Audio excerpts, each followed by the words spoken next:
उस शख्सियत ने क्या पैगामात दिए हैं और किस तरह से उन पैगामात को अपनी जिंदगी में, रोजमर्रा की जिंदगी में जगह दी जा सकती है। मैं गुजारिश करूंगा नायब कौंसिल जनरल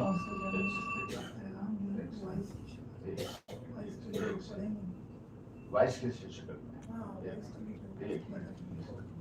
ये नॉनसेंस है जी, माफ कीजिएगा। ये पैगाम जो है, अच्छा इस पर दे रहे हैं आप अपनी स्क्रीन पर उस पैगाम को देखिए। In the name of God, the beneficent and merciful. On the occasion of 34th anniversary of the sad demise of Ayatollah Khomeini, may his soul rest in peace, and also the martyrdom anniversary of 15th of Ramadan in the Persian calendar, I express my deep condolences to all the relatives, friends, and followers of that Imam all over the world, and especially his admirers in India. The occurrence of these two important events in the midst of the month of Ramadan is a reminder to the great importance of two main pillars of Islamic revolution, that is, the status of supreme leadership and rule, respect, unity of the people, which are in fact complementary to each other.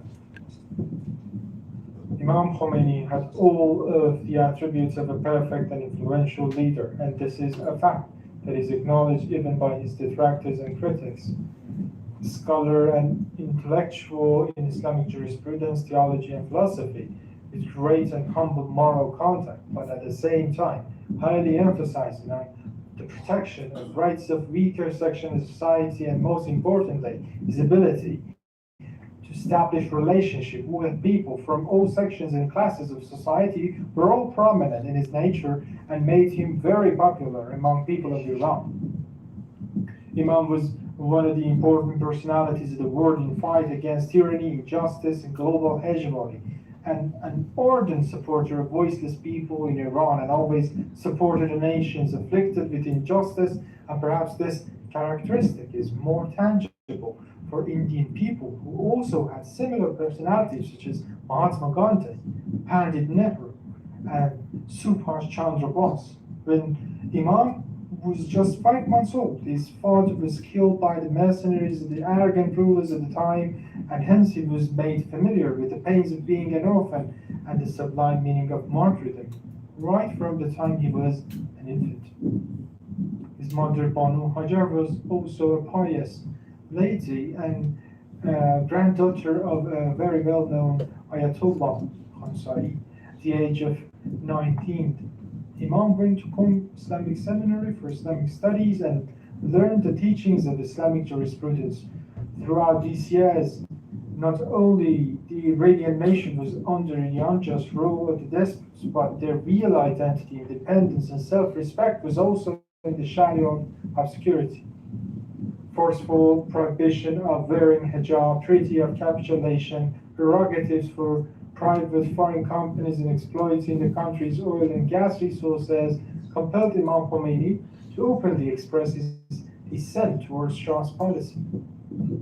On the other hand, with the rise of awareness and awakening among the people of Iran, they also condemned and rejected the arrogant plots of Shah through demonstrations and distributions of Imam's messages even during his exile. And in a series of demonstrations throughout Iran in June 1964 that coincides with 15th of Ramadan, more than 400 unarmed civilians were killed by the Shah's military soldiers.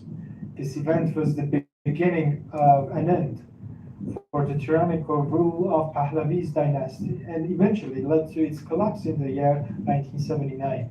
After the victory of the Islamic Revolution, despite 8 years of this imposed war of Iraq against Iran and various plots drawn by the enemies of the Islamic Republic, Imam Khomeini, by relying only on the omnipotent power of Almighty, held reins of leadership with power, and finally, on 3rd of June 1989, left for heavenly abode. And a huge number of Iranians and his followers in the world were left distraught in sorrow. The presence of millions of Iranians and mourners from various parts of the world in Imam Khomeini's funeral was a testimony to his huge popularity. His struggle and defiance of this great man against the storms of trials, tribulations, threats, and tortures afflicted by unjust powers led to a massive upheaval in the pages of history. Perhaps the major factor that led to the persistence of the Islamic Revolution of Iran and realization of the unimaginable aspirations of this great man was his deep faith and confidence in divine and definite assistance of highest power, that is God, in handing over victory to the oppressed and innocent nations, and his constant seeking of divine help from Imam Mahdi. We have entered the 5th decade of Islamic revolution, and in spite of that, its strength and stability has been more than ever before, and with the astute leadership of His Holiness Imam Khomeini will continue its path toward truth until the final victory. Peace, mercy, and blessings of Allah be upon you.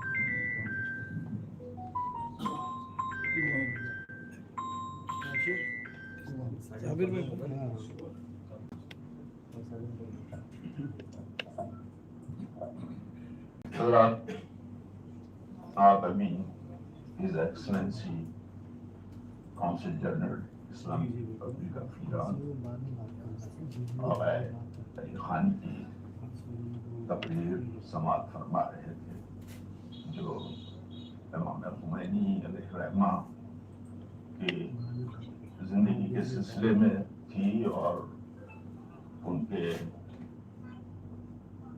مقاصد کیا تھے اس پر روشن پڑی ہے.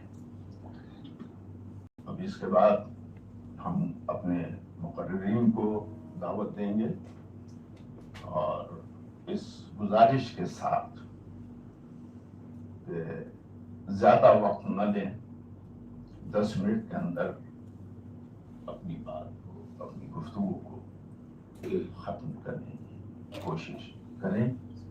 میں سب سے پہلی تقریر جناب ڈاکٹر سلیم خان صاحب سے گزارش کروں گا کہ وہ اپنے خیالات کو پیش کریں. یہاں بہت سے ایسے ہوں گے جو کم حق واقف نہ ہوں گے. جناب ڈاکٹر سلیم خان صاحب سے بریف انٹروڈکشن میں دوں. ویسے very famous personality of Mumbai, articles برابر آتے رہتے ہیں اور بہت ہی ایکٹیو ممبر ہیں جماعت اسلامی کے. سب سے جو خوبی کی بات ہے کہ جہاں کہیں ظلم ہوتا ہے, ایٹروسٹیز ہوتی ہیں, جہاں کہیں بھی غربا کچلے ہوئے لوگوں پر, دبے ہوئے لوگوں پر ظلم کیا جاتا ہے, تو نڈر ہو کے, بے باک ہو, اپنی آواز کو ان کچلے ہوئے لوگوں کو, ان مظلوموں کے لیے بلند کرتے رہتے ہیں. ہمارا ایک واٹس ایپ گروپ یہ ہے جس پر روزانہ کوئی تجزیاتی مضمون ہوگا, حالات سے متعلق ہوگا یا اس سے ملتی جلتی ہوئی باتوں پر ہوگا, جو کافی انفارمیٹیو ہوتا ہے. میں یہاں ذمہ دار لوگ بیٹھے ہیں, شاکر صاحب بیٹھے ہیں, فاروقی صاحب بیٹھے ہوئے ہیں, حسیب صاحب بیٹھے ہوئے ہیں. میں یہ گزارش کروں گا کہ اس گروپ کے دائرے کو وسیع کیجیے تاکہ ڈاکٹر صاحب کے خیالات سے دوسرے لوگ بھی فیضیاب ہو سکے. میں گزارش کروں گا ڈاکٹر سلیم خان صاحب سے. الحمد للہ رب العالمین, الصلاۃ والسلام علی رسول الامین وعلی آلہ وصحبہ اجمعین. قال اللہ تعالیٰ فی القرآن المجید والفرقان الحمید, اعوذ باللہ من الشیطان الرجیم, بسم اللہ الرحمن الرحیم. اللہ نور السماوات والارض, صدق اللہ مولانا العظیم.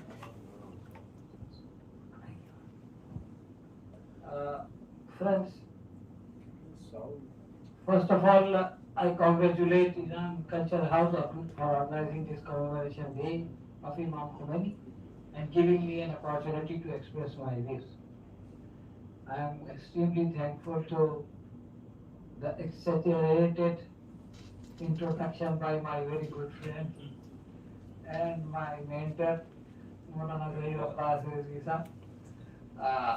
So you can just divide it by 10 or 20 and then it will be a right number you will be reaching. Now, before I was told to speak in English, so that's why otherwise it's against my nature to speak in foreign language. So before I start my deliberation, I must appreciate the fact that the time allocation is very important. If I would have been allotted 50 minutes or an hour, I would have spoken without preparation. However, within 5 to 10 minutes, I cannot do much except expressing my gratitude to the great leader. In a short time, one has to be very careful on not telling any unnecessary sentence because it kills time. And if you are running short of time, you may miss an important point. So that's why what I thought today is that I will write what I want to say so that I don't miss any important thing and I don't speak any unnecessary things. So this topic takes me back to my college days. I mean, I am known to Maulana Zahir Abbas Rizvi from that time. My friend Sarfraz Arzu is there. So that was time about 40 years back. So that time we used to chant that slogan with lot of passion. And that was La Sharqiya, La Gharbiya, Islamiyya, Islamiyya. A perfectly poetic indeed. If I translate freely, it will be neither east nor west, Islam is the best. That's how we used to talk.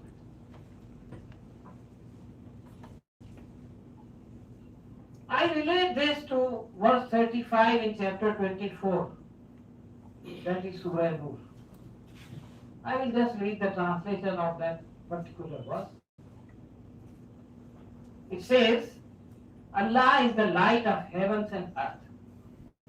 The parable of his light is as if there were a niche and within it a lamp. The lamp enclosed in glass. The glass as it were a brilliant star lit from the blessed tree, an olive, neither of the east nor of the west. So this concept, the introduction of God, the light from the God, which doesn't belong to either east or the west. That was being, coined as a slogan by Imam Khomeini. And it went throughout the world. It was in Arabic, it was in English, in all the languages. So, the God belongs to all in east and the west at the same time. And this is true to the guidance also. So the guidance also belongs to the guidance which was revealed by God to the Prophet, also it belongs to all humanity, irrespective of black, white, caste, creed, language, country, etc. One may say that what it has to do with the topic of the day. The topic of the day is analysis of Imam Khomeini's thought on religion. See, this is the thought of religion. That it is universal, it is global, and it is dynamic. That was the thought put forward by Imam Khomeini. It is vis-a-vis the traditional concept which is static. The static thought is that It is only a personal relation between man and God. But this revolutionary concept doesn't deny that the religion is the relation between man and God. It includes it, but but it expands also. It is not only the relation between God and man as an individual, but it is also the basis between man and man. So it doesn't talk about only the heaven and paradise. It also talks about the society in which we live. It addresses the socio-political issues of the society.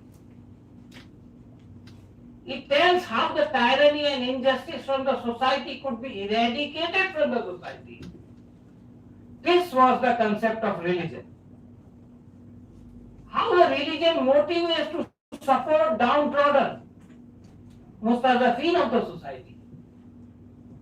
So the religion was being related to the downtrodden. How it encourages someone to challenge the arrogant ruler, mustakbirin in the state. And how it inspires you to fight the tyranny or the oppression. That was the concept of religion which was presented. I do not claim that Imam Khomeini invented it, but I must say that he recalled the forgotten message. It was always there, but people, have tendency to forget it. So you need a reformer to come and bring forth those facts which have gone away from the eyes of the people. And not only bring it, but one has to make it relevant to the time. One has to say specifically that this is from where the tyranny is coming, this is from where the oppression is coming. And he should sacrifice himself and motivate others for the sacrifice. So this became the moving force behind the Iranian revolution.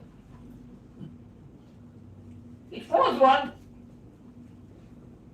of the mightiest king, Raza Shah Pahlavi, who was supported by West as well as Mossad to flee away from Iran only on the basis of people's movement, people's power. It was not the military which toppled his government. It was the people who did it. This slogan was raised at the time when the world was bipolar. East and West in this slogan are not direction. It is the ideologies. Soviet Union was supposed to represent East through communism. USA and its allies were presenting capitalism as the worldview of the West. People did not have a choice but to align on either of them. Some tried the middle path but did not make strong impression. At that juncture of history, Islam was presented as third alternative. That was the contribution, you can say. So, and it was not a mere theoretical concept but a practical movement which brought the wholesome change in the society. It impacted all aspects of life. There were lots of criticism in the propaganda by West in the movement, in this movement of justice as it is expressed just now.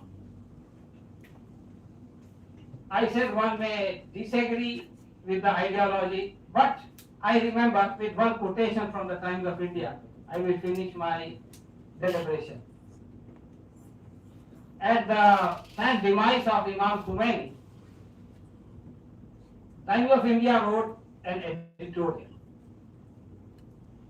And it said, one may disagree with the ideology of Imam, however, cannot deny the fact that he did not bring a mere regime change, but a change in the worldview of the whole country.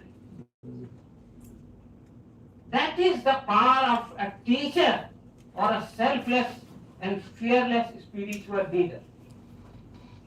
The same article was also described the love and affection expressed by one and all for the leader. It gave an example of the grand welcome of Imam Khomeini from exile in France back to Iran. The article concluded that in spite of great achievement, he lived in his own little house even after the revolution. Away from all the luxuries of the king and the leaders, he spent simple life in a village of Qom without taking any government support and without depending for his livelihood on the government coffers. This cannot be imagined, elsewhere, but it happened. So he did not rule the country, but heart and mind of the people all over the world. One cannot understand fully by listening and reading how the change happened. One has to feel and live in that area. I remember one couplet of Firaq Gorakhpuri. I will make just a small change in it. Firaq says, आने वाली नस्लें तुम पर फख्र करेंगी हम असरो, जब भी उनको ध्यान आएगा हमने इमाम को देखा है. So fortunately I am one of the witness and thank God for the same. I pray to God, may Almighty accept all his efforts and struggle by Imam Ayatollah Ruhollah Khomeini and reward him the best. With this humble prayer at this occasion, I take your leave. Thank you. Shukran Jazeelan. Very nice. बहुत खूब, बहुत अच्छा मजमून है आपका और analysis बहुत अच्छी है और मैं ये आप कहूँ ये बात आपसे अर्ज कर दूँ. अभी आपने ये कहा कि मैं गलत बात नहीं करूँगा, आप गलत बात नहीं करते हैं, ये हम सबको यकीन है. बहुत अच्छा. मैं चाहता था कि देर तक सुने और मैं ये बैठे बैठे सोच रहा था कि एक प्रोग्राम सिर्फ डॉक्टर सलीम साहब के लिए ऑर्गेनाइज करूंगा, इंशाल्लाह बहुत जल्द करूंगा, ताकि दिन भर के आप गुफ्तगू कर सके और हम जी भर के आपको सुन सकें.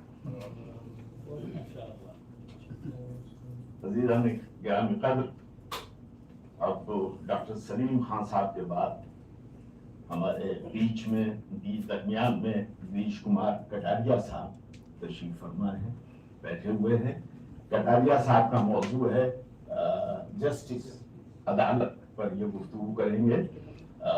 देखिए अदालत एक ऐसा सब्जेक्ट है कि नस्लें गुजर जाती हैं लेकिन अदालत का मौजू नहीं खत्म हो पाता है और यहाँ वक्त बड़ा कम है.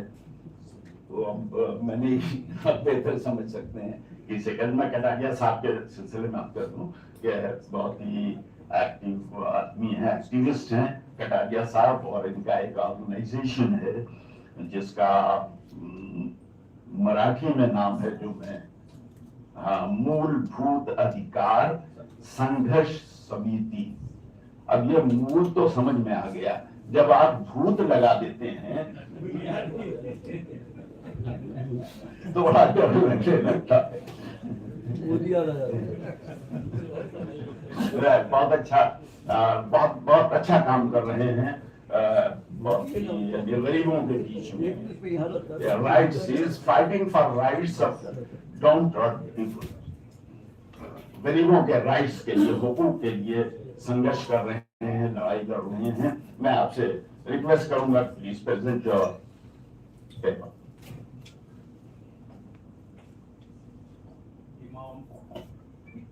खोमेनी साहब को मैं क्या कहूँ, हिंदुस्तानी हूँ, प्रणाम करूंगा. अल्लाह को याद करके, उनकी भी याद करके, आप सभी जो मान्यवर, respected and eminent people are here, तो मैं उन सबको आदाब करके आगे बढ़ना चाहता हूँ. Just I want to talk few minutes about justice. actually word justice is derived from the French word justice. वो जो एक फ्रेंच वर्ड है उस पे से डिराइव हुआ जस्टिस। अभी इसका डिक्शनरी जो मीनिंग है, डिक्शनरी मीनिंग जो है वो है the fair treatment of people, fair treatment of people, यानी लोगों के साथ उचित व्यवहार करना। The quality of being fair और रीजनेबल, न्यायोचित होने का गुण। अभी दो प्रकार के जो जस्टिस होते हैं, there are two type of justice, one is social justice, another is moral justice. What is social justice? कि everyone deserves, irrespective of race, gender और religion। जैसे खोमनी साहब का जो कहना है कि भाई सब इक्वल हो, न जात हो, न पात हो, न धर्म हो, सबके लिए सब आदमी सरीखे हैं, there is no difference between human. कि अल्लाह के बाद जो नीचे है वो इंसान है और इंसान इंसान में भेद न हो, that is called the social justice, और वो होना भी चाहिए। अब जो मॉरल जस्टिस की बात है, it refers to natural principles, that is to speak truth, सच बोलना, टू शो काइंडनेस, दया दिखाना, टू कीप promises, अपना जो वचन दिए हैं, whatever you have promised, you keep and maintain, and to behave liberally। ये अपने जो है ये कोई सिद्धांत है वो मॉरल जस्टिस में होते हैं। हमारे हिंदुस्तान के कॉन्स्टिट्यूशन में भी इसको समावेश किया गया है प्रियम्बल में। अब मुझे यहाँ पर, हालांकि हम बात ईरान रिपब्लिक की है, लेकिन मुझे यहाँ एक जहांगीर जो हमारे वर्ल्ड में हो गए और हिंदुस्तान में हो गए, he was the fourth emperor of Mughal, तो वो जस्टिस के लिए बहुत माने जाते हैं। He was keeping chain of golden chain, तो वो जो खींचे, इफ यू पुल इट, तो वहां घंटियां बजती थी। If you have any injustice, तो आपको उतनी बार खींचना है। और ये स्पेसिफिकली इसलिए था कि जो डिफीटेड किंगडम है उसकी औरतों को, the ladies were kidnapped by the soldiers that time, तो वो वहां आके बेल खींच सकते थे। तो मुझे जहां तक मैंने पढ़ा है कि वहां एक औरत आई और उसने बेल खींचा, तो उसने कहा क्या हुआ, क्या what is the problem? He says, my husband was killed by your queen। तो बोला कि भाई मैं खड़ा हूँ, you kill me। तो बोला नहीं, आप तो अंदाता है, you are the king, I cannot kill you, but this is what I wanted to tell, कि मैं कहना चाहती हूँ कि ये ऐसा मेरे साथ हुआ है।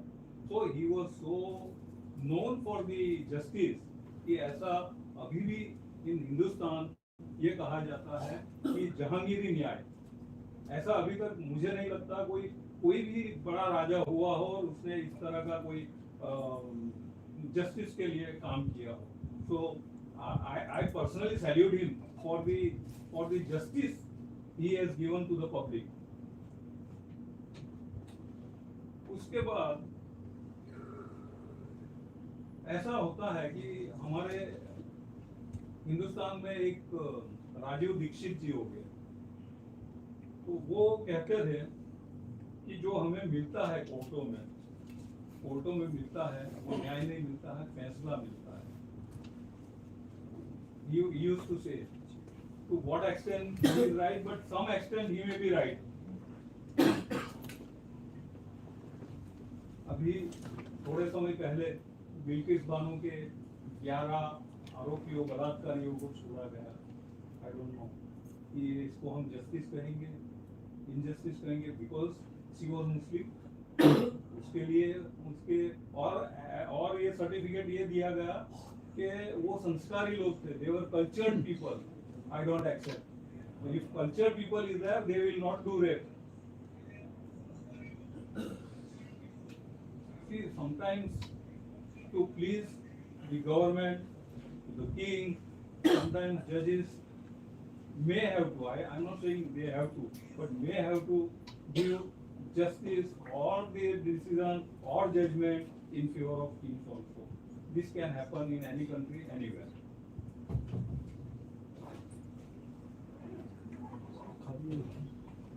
फिलहाल में हमारी महिला पहलवानों के साथ जो बदसलूकी हो रही है तो वहाँ जस्टिस नहीं मिल रहा है. They are starving for justice and they are not getting it. That's a very bad scenario. Political influence that happens. और ultimately एक I want to, I don't know, but there is a principle called theory of karma. What you do, you will get back. So in 2 minutes, I will not take more time. Ahmedabad mein, one justice was taking morning walk, and he saw two youth, दो जवान लड़के लड़ रहे थे. They were fighting, and one stabbed another. मार डाला उसको. What happened is, कि same judge informed to the police, or this is a true story of Ahmedabad during Angrez time, British time. Then he informed police came, arrested those people, and when luckily or unluckily it was in his court only. Then he saw the culprit, the accused was the old man. He said, I saw two young men fighting and killing. How it can be? Then he adjourned the matter and said, call that old man. That old man came. You tell me, have you any time done anything? He said, sir, long back I have killed man, but I was escaped anyhow. I don't know. Then says, see that theory that you killed, but today evidence are going against you. Evidence are against you. If you have told me the truth, so I am not giving you the death punishment, but I am giving lifetime imprisonment. So that is the theory of karma applies. Somewhere what you do wrong, it will come back to you also. So with that, I will sum up my talk, and I am thankful to all of you for giving me an opportunity to talk about this justice. Thank you, Badalia Sahab. Thank you very much. Justice एक ऐसा subject है कि जिस पर काफी गुफ्तगू की जा सकती है.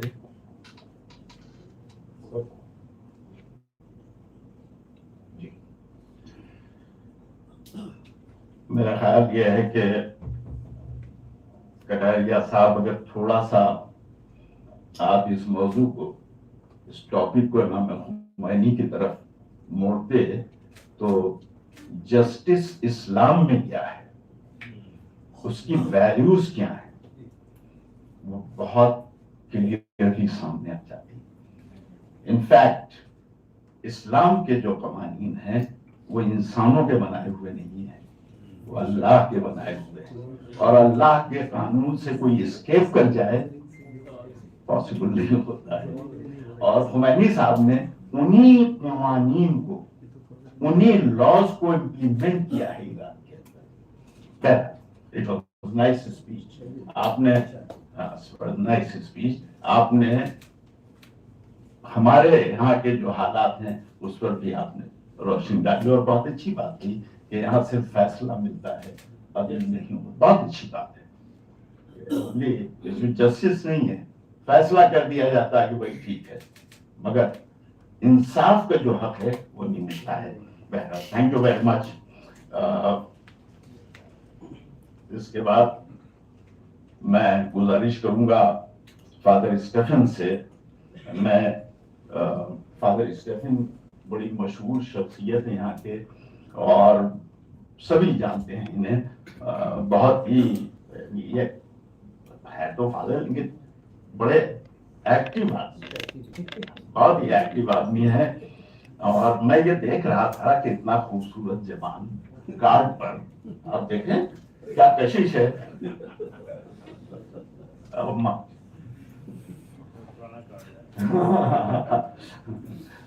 बहरहाल बहुत ही highly qualified person, highly learned person है। अभी मैं अगर इनके एजुकेशनल क्वालिफिकेशन पढ़ना शुरू करूं तो टाइम चाहिए, because it needs explanation also. You are most welcome for here, please visit. Good evening, everyone. It's indeed a great pleasure to be here.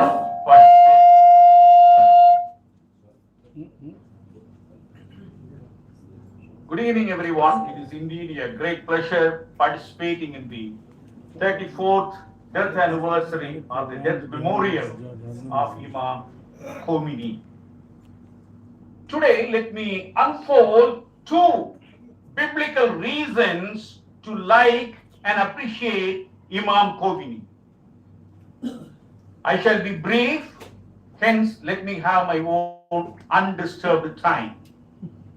After coming out of slavery in Egypt, God advised Prophet Musa, whom we call Moses, to have a cooperative republic in the promised land that he is leading the people. Accordingly, Prophet Yusha, whom we call Joshua, divided the land of Canaan into a cooperative republic. They will cooperate among ourselves, share the cultivation and harvest. This happened in 1406 BC. 250 years later, during the period of Prophet Shamil, whom we call Samuel, the descendants of Jacob, whom we call Jacob, wanted to have a kingdom, because all others were having a kingdom, and they were aware that the Egypt is ruled by a pharaoh. So they said, why not we have a king? But Prophet Shamil warned the people that it is not good to have a kingdom. If you have a kingdom, the king will take away all the good things from you. He will enslave your men. He will make your women to work for you, work for him. So he was not in favor of having a kingdom, because God has said to Prophet Musa to have only a cooperative republic, whereas in the case they wanted to have a kingdom. And he also said, Prophet Shamil also said that a king will do everything for his glorification, not for the welfare.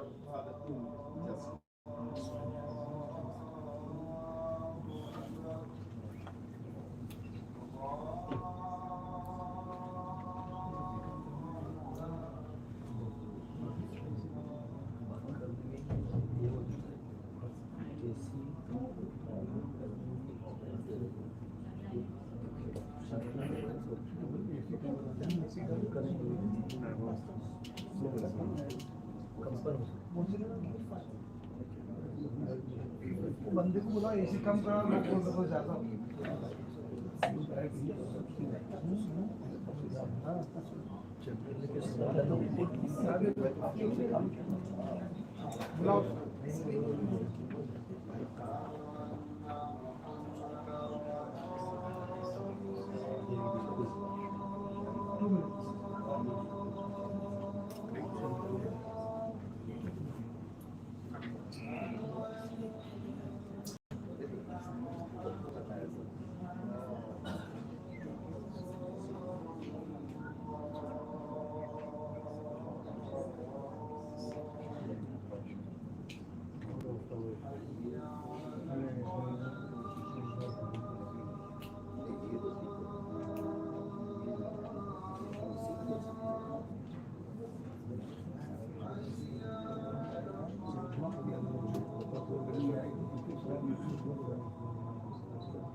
Prophet Shamil said that the king would do everything for his glorification, not for the welfare of others. This is what exactly Shah of Iran did it in the 60s and 70s.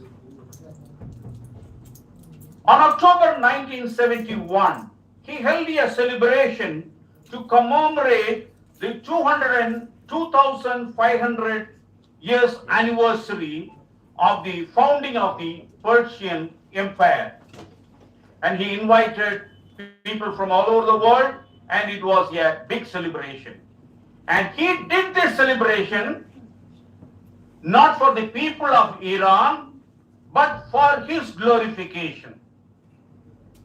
At that point of time, that hurt Imam Khomeini, and he opposed Shah of Iran, and he decided the monarchy has to be removed, and ultimately he removed it because kingdom is not in the plan of God.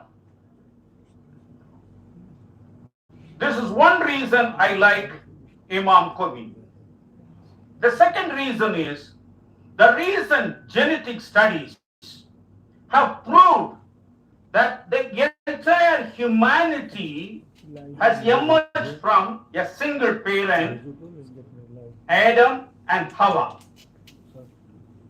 When everyone is born from one single common mother, how could there be a race which is superior to the other? This is the basic tenets of Islam as well, that everyone is equal in the eyes of God. But Shah of Iran belongs to the school of thought of Hitler. In 1935, as a representative to the League of Nations, he proclaimed that Persia would henceforth be called Iran. He coined the name from the Vedic Sanskrit name RNN, meaning home of the Aryans.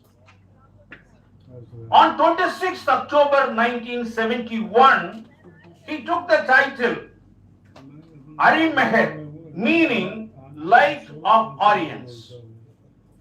Because he upheld the Aryan supremacy policy, he denounced the other tribes, particularly the Dravidian tribes like the Arabs. That's why he could not have a friendly relationship with the Arabs. Imam Khomeini, though born in Persia, he considered everyone to be equal in the eye of God, in the eyes of God. And he launched a movement to remove the racially oriented Shah of Iran. While Imam Khomeini was in France, he wanted to have only a democratic republic, but due to political compulsions, he made it a theocratic republic. Still, he ensured that the Jews, Christians, and the Zoroastrians are protected in Iran. As a Muslim leader, he wanted to narrow down the gap between several sects of Islam and bring unity. Imam Khomeini was against all imperial powers which exploits the nation, which is why he took an opposed view on US hegemony, which led to the 444 days of students' protest. So these are the factors that really made me to be here. And this is a message. It's not, yesterday night God guided me. That's why I said I need the time. I don't want anyone to interfere. And thank you. It was really wonderful that I could be here.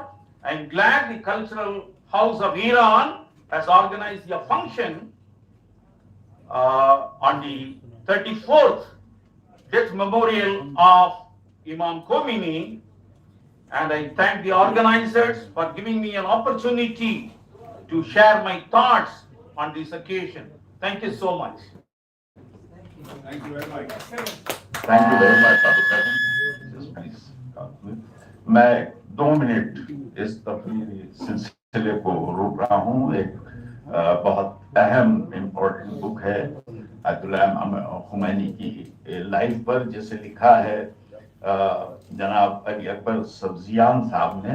चूंकि मैं इस वक्त रोक रहा हूँ इसलिए कि simultaneously is being release in Mashhad also, simultaneously being release.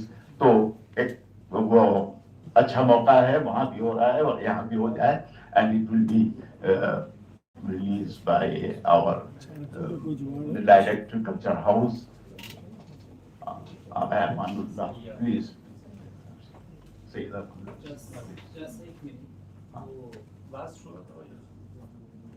Just connect. جناب آقای علی اکبر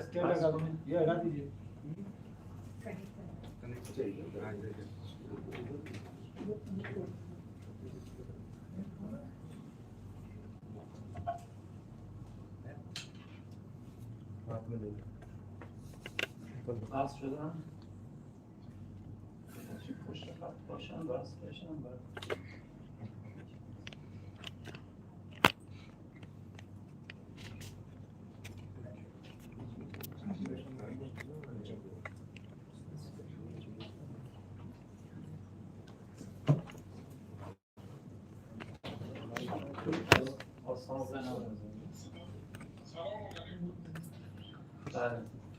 خب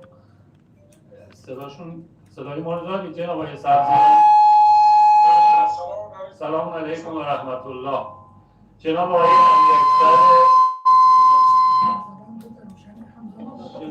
آقای علی اکبر سبزیان هستند، مدیر کل کتابخانه های آستان قدس رضوی، مؤلف کتاب زندگی به سبک روح الله که ما این دوتا کتاب رو شما ترجمه که این دوتا کتاب رو امروز میخوایم در این جمع اندیشمندان ادیان رونمایی بکنیم با حضور خود نویسنده کتاب که جناب آقای سبزیان هستند از حرم مطهر رضوی، از حرم آقای امام رضا. ایشون مستقیم گفتگویی دارن برای اینکه این کتاب رو ما رونمایی بکنیم. یه توضیحاتی در خصوص کتاب دارن که خدمت شما ارائه میدن. بفرمایید جناب ترجمه کنید. یه لحظه آقای سبزیان اجازه بدید ترجمه بکنم برای دوستان. یه لحظه ترجمه بکنم. یه لحظه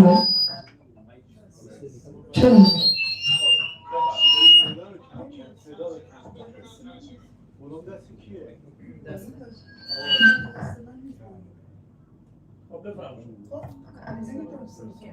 خب آقای سبزیان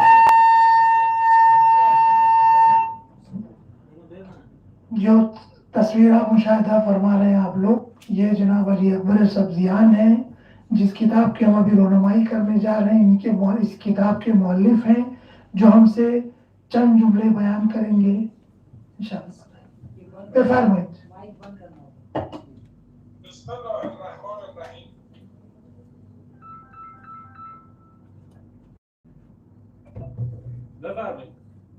بسم الله الرحمن الرحیم. خدمت حضار محترم عرض سلام و ادب و احترام دارم. من از کنار حرم مطهر امام رضا علیه السلام با شما گفتگو میکنم. یاد و خاطره بنیانگذار جمهوری اسلامی حضرت امام خمینی رو گرامی می‌دارم و به روح بلندشون درود می‌فرستم. मैं इस वक्त आप लोगों से इमाम 8वें इमाम रज़ा अलैहिस्सलाम के हरम से मुखातब हूँ और ये जो किताब है इमाम खुमैनी रिज़वानुल्लाह ताला अलैह की ज़िंदगी के बारे में कुछ वाक़यात और लोगों के से बयान किए गए उन चीज़ों के मुतालिक ये किताब लिखी गई है. از سازمان فرهنگ و ارتباطات اسلامی و همچنین خانه فرهنگ منبعی در خانه فرهنگ جمهوری اسلامی و رایزنی جمهوری اسلامی در هندوستان هم که زمینه این گفتگو رو فراهم کردن صمیمانه تشکر می‌کنم. मैं ईरान कल्चर हाउस और खाने फरहंग जमहूरी इस्लामी ईरान बम्बई हिंदुस्तान का भी तहे दिल से शुक्रगुजार हूँ कि वो सबब बने कि मैं इस तरह आप लोगों से मुखातिब होकर आप लोगों से मैं गुफ्तगू कर पा रहा हूँ. درباره این کتاب چند نکته خدمت شما عرض می‌کنم. इस किताब के मुतालिक मैं चंद नुकात बयान कर रहा हूँ. نکته اول این که انسان‌های بزرگ در طول تاریخ دو دسته هستند. یک دسته انسان‌هایی که زمانمندند و دسته دیگر انسان‌هایی که فرازمانی هستند. دسته اول کسانی هستند که متوقف بر زمان خودشونند، یعنی تاثیرگذاری و نقش آفرینی اونها محدود به یک زمان خاصی است. و گروه دوم شخصیت‌ها و انسان‌هایی که تاثیرگذاریشون به فراتر از زمان حیات خودشون برمیگرده. देखिए तासीरगुजार इंसानों की दुनिया में दो किस्में हैं. जो कामयाब लोग हैं, कुछ लोग ज़मान के साथ कैद हैं, एक ज़माने से मखसूस रखते हैं, जगह से मखसूस रखते हैं, एक ख़ास मौके के ऊपर उससे आगे नहीं बढ़ते, उनका असर महदूद रहता है.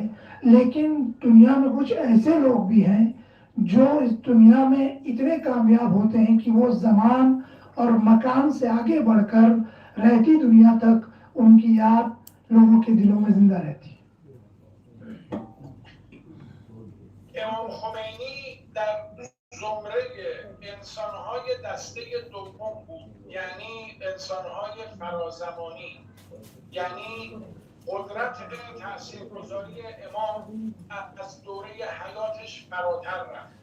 هرچه از دوران زندگی امام فاصله بیشتر می‌گیریم، از دوران 10 ساله رهبری امام خمینی فاصله بیشتر می‌گیریم، هم شناخت امام در ایران و دنیا بیشتر میشه و هم تاثیرگذاری او به مراتب بیش از گذشته است. لذا امام خمینی انسان فرازمانی بود.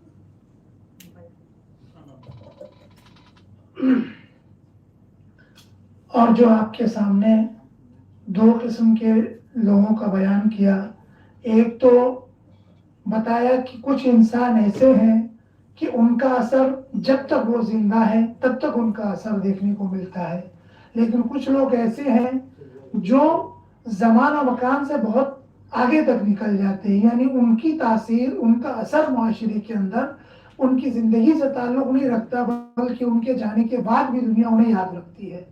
तो इमाम खुमैनी का ताल्लुक़ इस दूसरे ज़ुमरे से है, दूसरी किस्म में से है.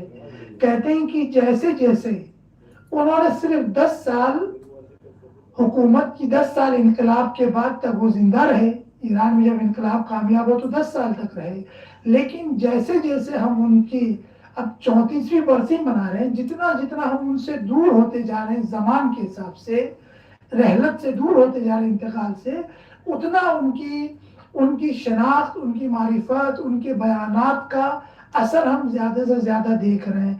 ایسا نہیں کہ کوئی اس دنیا سے چلا جائے تو کچھ دنوں تک لوگ یاد کرتے ہیں اور لوگ بھول جاتے ہیں، لیکن امام خمینی کی شخصیت ایسی ہے جیسے ہم دور ہوتے ہیں ان کی حیات کے انتقال کی تاریخ سے تو لوگ اور زیادہ ان کے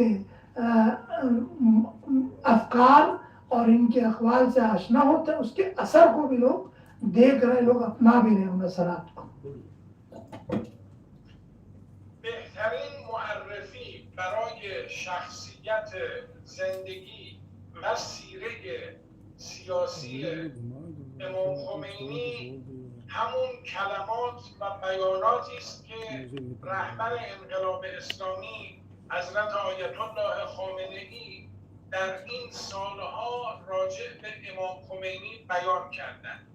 هیچ کس از رهبر انقلاب بهتر نمیتواند امام رو معرفی بکنه.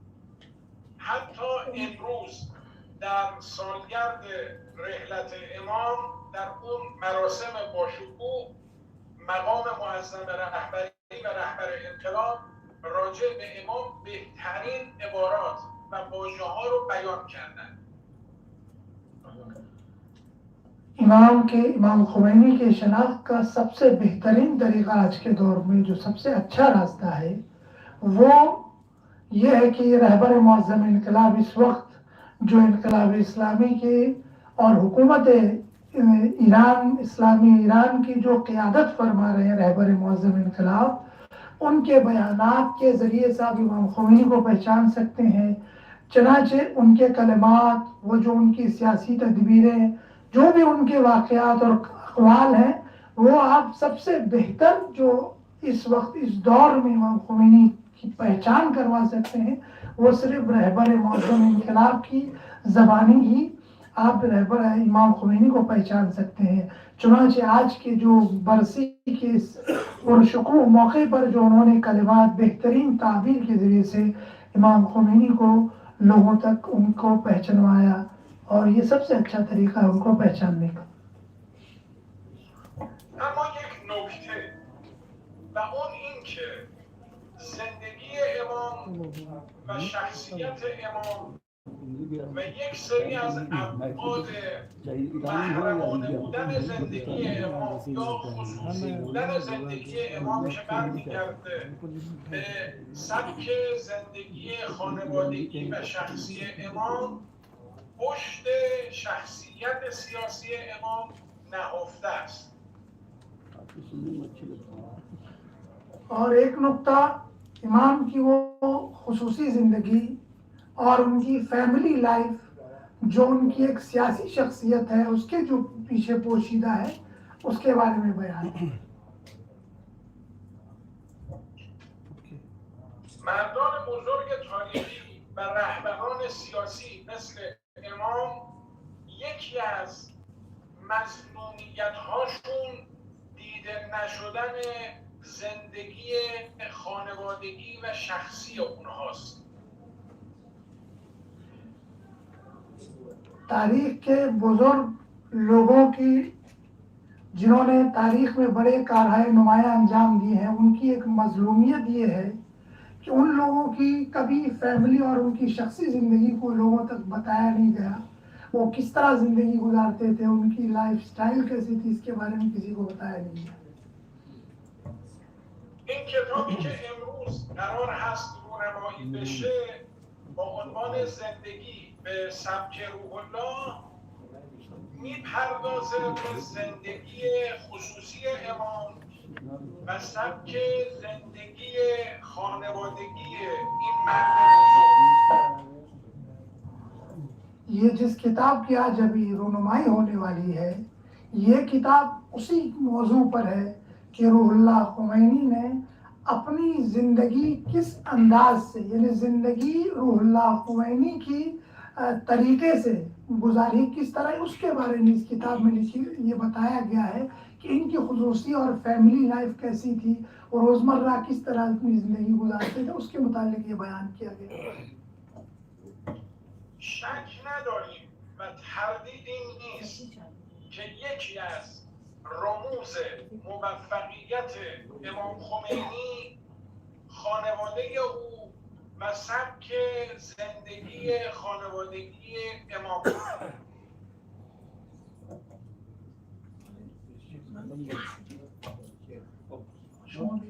جناب سبزیان اگر اجازه بفرمایید، ما چون جلسه ادامه داره و عزیزانم اینجا حضور دارن، من با اجازه شما خدمتتون عرض کنم که اجازه بفرمایید رونمایی رو آغاز بکنیم، چون ادامه برنامه هم هست. با ذکر صلوات بر محمد و آل محمد ما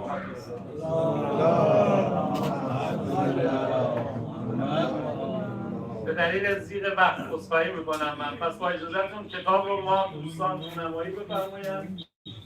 بله دوستان بلند شن و همه عزیزان کتاب‌هایی رو که به زبان اردو و به زبان انگلیسی هستش این رو رونمایی میکنیم. نویسنده محترم جناب آقای علی اکبر سبزیان. یہ جو کتاب آپ کے ہاتھوں میں ہے یہ 2 زبانوں میں ہے، اردو اور انگلش میں، جو امام خمینی کی زندگی کے متعلق ہے، ان کی فیملی لائف وہ کس طرح زندگی گزارتے تھے، سادہ زندگی کے متعلق یہ کتاب لکھی ہوئی جو 2 زبانوں پر مشتمل ہے. تھوڑا پیچھے جائیں. سلیم بھائی تھوڑا ادھر. کتاب به 2 زبان انگلیسی و اردو در بندری ما تھوڑا سا نیچے دیجیے.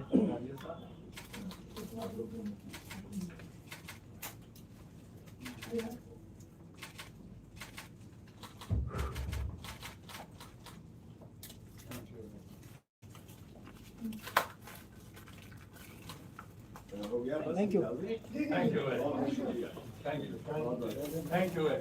تشکر از جناب آقای سبزیان.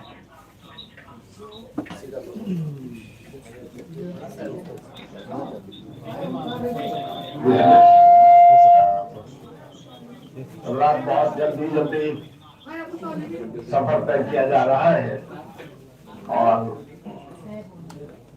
پلیز بیٹھ جائیے. بغیر کسی تمہید کے یا کمنٹس کے میں ریکویسٹ کروں گا جناب منوج مارچنڈے صاحب سے. آئے یہاں منوج صاحب ہیں؟ منوج صاحب پلیز. بیکاز ٹائم بہت کم ہے اس لیے میں کوئی انٹروڈکشن نہیں دے سکتا ہوں.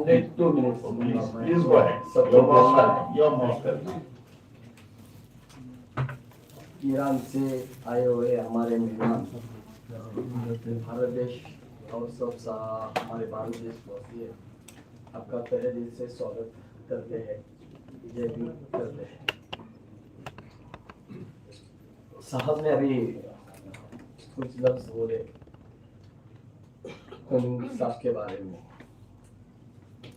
جس کو ہم اس انسان کو ہم مہامانو بولتے ہیں، بھارت میں مہامانو بولتے ہیں، مہاپروش بولتے ہیں. عام پبلک میں اور کچھ تھاٹس لے کے آنے والے 100 سال تک یہ انسان کیسا جینا چاہیے، یہ انسان کیسا رہنا چاہیے، یہ انسان کا جیون اس سنسار میں اس سرشٹی میں کیسے ہونا چاہیے، یہ طے کرتے ہیں. جگ بھر میں جو 100 لوگ ایک گنتی کیا تھا کہ جس کے تھاٹس کے اوپر بہت سرچ کیا تھا امریکہ میں کہ اس سرشٹی کو ڈیولپ کرنے میں کس کا ہاتھ ہے، آنے والے اس سنسار کو، آنے والے اس مانو کو، آنے والے اس انسان کو. مجھے لگتا ہے کہ اس مہامانو میں قومیات صاحب بھی اس کے اندر میں ہے، اور انہوں نے جو دیا ہوا محمد کا جو پیغام ہے، جینے کا پیغام ہے، شانتی کا جو پیغام ہے، امن کا جو پیغام ہے، مجھے لگتا ہے وہ پیغام ہمارے آنے والے صاحب جی نے وہ راستہ جو ہے اس بھارت دیش کے ہر انسان کے دل سے، ہردے سے گزرتے ہوئے اور ورلڈ میں ستھاپت کرنے کا कार्य कर रहे हैं। हम भारतवासी आपको सदिच्छा देते हैं, अभिनंदन करते हैं। इस देश को डेवलप करने में, इस देश का कॉन्स्टिट्यूशन बनाने में परम पूज्य विश्व रत्न डॉक्टर बाबा साहब अम्बेडकर ने ये संविधान दिया, जिसके तहत हम लोग सब आज उस पद पे चल रहे हैं और सुरक्षित है, बोलने का अधिकार है।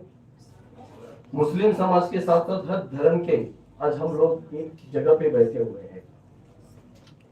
इस देश का एक कल्चर है, हर जात के लोग, हर धर्म के लोग, हर संस्कार, खान पान, हर एक कश्मीर टू कन्याकुमारी पे हर किलोमीटर पे चेंज होता है। ऐसे दुनिया में कौन सी कंट्री नहीं है जो इस देश है, जो ये भारत देश है। और इस देश को पूरे, इस संस्कार को पूरे, इस कम्युनिटी को पूरे एक संविधान के अंदर में उन्हें आजादी के साथ, अपने कर्तव्य के साथ, अपने उड़ान, अपने सपनों के साथ इस्टेब्लिश किया है। ईरान में इन इमाम साहब का भी वही कोशिश है, इसलिए मैं उनको महामानव बोलता हूँ, महापुरुष बोलता हूँ। और हमारी सबकी जवाबदारी है, हमारी सबकी जिम्मेदारी है इस मोहब्बत का पैगाम आज हमारे तक आया। हमने और 10 लोगों को अगर बताया, 10 लोगों ने और 10 लोगों को बताया, तो मुझे लगता है कि उनका सपना साकार होने के लिए इस सृष्टि को, मानवतावाद को लाने के लिए, इंसानियत को लाने के लिए, हर बुराई खत्म करने के लिए हमारा एक पहले लाइन का हो या आखिरी लाइन का सदस्य हो, हमारी एक जवाबदारी बनता है कि उसका हम हिस्सा बनना चाहिए। मेरे साकिर भाई ये है, हम बहुत प्यार करते हैं। वैसे मैं आंदोलन ज्यादा करता हूँ लोगों के सब समस्या के ऊपर, बाबा साहब के पोते के साथ भी काम करता हूँ और मूवमेंट को उठाता हूँ, आवाज बुलंद करता हूँ। आवाज बुलंद करने का तरीका है, अगर शांति चाहिए तो क्रांति करना पड़ेगा। अगर हम क्रांति नहीं करेंगे तो शांति प्रस्थापित नहीं होगी। और इसके लिए साकिर भाई हर जगह पे मुझे इस छोटे छोटे मीटिंग्स क्यों हुई, लेकिन दिल से बड़े लोग हैं। आप लोग अपना परिवार, अपना घर, अपने 4 दीवारी के बाहर, ये जग भी हमारा परिवार है, हमारा धर्म भी हमारा परिवार है, हमारे इतर धर्म भी हमारा परिवार है। इस सदस्य का याद दिलाते साकिर भाई तेरे दिल से आपका मैं आभारी हूँ कि आप इस मीटिंग का मेरे को एक हिस्सा बनाते हैं। अरे आप सब लोग भी, आपसे मैं छोटा हूँ, हो सकता है आपके इस रफ्तार में, इस जीवन के रफ्तार में मेरा रफ्तार अभी आहिस्ता आहिस्ता चल रहा है। कुछ सीखता हूँ, कुछ जो समझता है वो बोलता हूँ, लेकिन सबको चांस मिलना चाहिए जगह पे बोलने के लिए। तो मैं एक ही लाइन बोलूंगा कि इमाम साहब के 2 लफ्ज मेरे को इसमें बहुत गहरे लगे और वो मैं खाली बोल के मेरी बात खत्म करूंगा। इमाम साहब के culture house of the Islamic Republic of Iran Mumbai, Republic, ये शब्द मुझे बहुत अच्छा लगा। ये शब्द सबको अच्छा लगना चाहिए। प्रजासत्ताक, लोगों की सत्ता।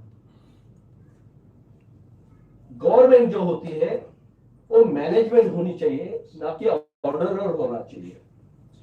ऑर्डरर ये प्रजा होनी चाहिए और उनके हिसाब से गवर्नमेंट चलना चाहिए। ईरान के बारे में मेरे को बहुत बचपन से ही मैं ज्यादा सुनते आया हूँ। इराक है, ईरान है, इराक का नाम आ गया तो ईरान का नाम आ जाता है। तो बहुत लगा हुआ है इस देश से कि यहाँ कुछ भी होता है तो ज्यादा सुनता हूँ। मुझे लगता है कि ईरान ने जो खोमेनी साहब का जो सपना है, जो प्रजासत्ताक सपना है, वो 34वें वर्ग में वो आगे लेके जाना चाहिए। तुमने, हमने, हम सब ने, यही मानवता है, मोहब्बत का पैगाम है, उसके लिए हम सराहना करते हैं और अभिनंदन करते हैं। Thank you so much. जय हिंद, जय भारत। बहुत अच्छा मनोज जी, अति सुंदर, excellent, thank you very much. हजरात, तो अब हमारे अगले मुकर्रिर बहुत मशहूर शख्सियत सहाफत में जनाब वजीहुद्दीन साहब, जो टाइम्स ऑफ इंडिया से जुड़े हुए हैं, और मेरा ख्याल है ईरान का विजिट भी आपका हो चुका है इसी मौके पर। Please present your. Assalamu alaikum.